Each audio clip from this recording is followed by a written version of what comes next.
Welcome back, guys. It's the Tightwad, and if you have one of these Moen faucets, I can guarantee you've had this issue. I'm going to show you how to fix it. So we actually have two different issues today. We have the loose handle that just jiggles like this, and then we have the issue once you've tightened the handle that something inside here is loose as well. I'm going to show you how to do both today, all with the same Allen key. The first issue we're going to address is this loose handle issue. It's annoying, and if you ignore it, it's just going to get worse and worse until the whole thing falls off. So there's a tiny hole in the back here, and it takes an Allen key, and you just stick the Allen key in farther than you think you would need to, and find that little screw in there, and then you tighten it. I go ahead and tighten it down as hard as I can. So even after tightening this, which I've been doing probably once a year over the past few years since I've had this installed, we've now developed a second piece that's causing issues. So this is tight, but this is still loose.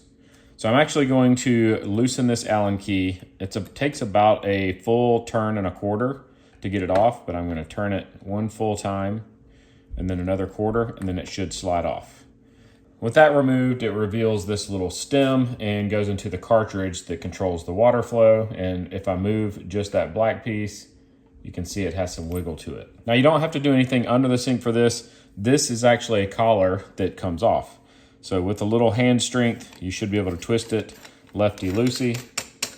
I don't recommend using any tools on this because it's plastic and you'll break it and you're going to scar it all up. So with that removed, you can now see that this brass fitting in here is what's causing the issue, and it is loose. I'm going to have to get you in closer because the piece we have to tighten is actually down behind this. This shot is going to be hard to film because we're not looking at this piece here.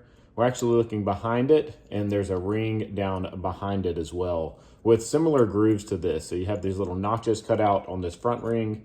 The same thing applies to the one behind it. So I'm going to look back in here, in the very back here, and find a hole. This is behind that, even behind that second brass ring that you can see clearly.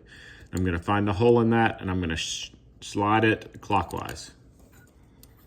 So once I slide it as far as I can, I'm going to wiggle the whole assembly. It's still a little bit loose. So now that I've gone as far as I could with that, I'm going to wiggle this piece as I slide it even farther.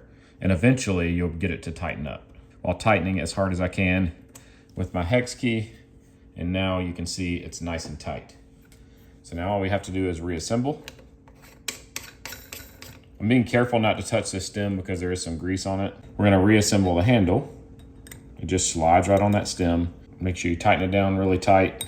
And now you should have no play in your handle. There's no more clicking and no play. I really hope this helps. I have over 200 similar style repair videos, so make sure you subscribe, and you guys have a great day. Thank you so much for making it to the end of the video. It'd be awesome if you'd click that logo in the bottom left-hand corner to subscribe to my channel, and maybe even check out one of my other videos shown on the right.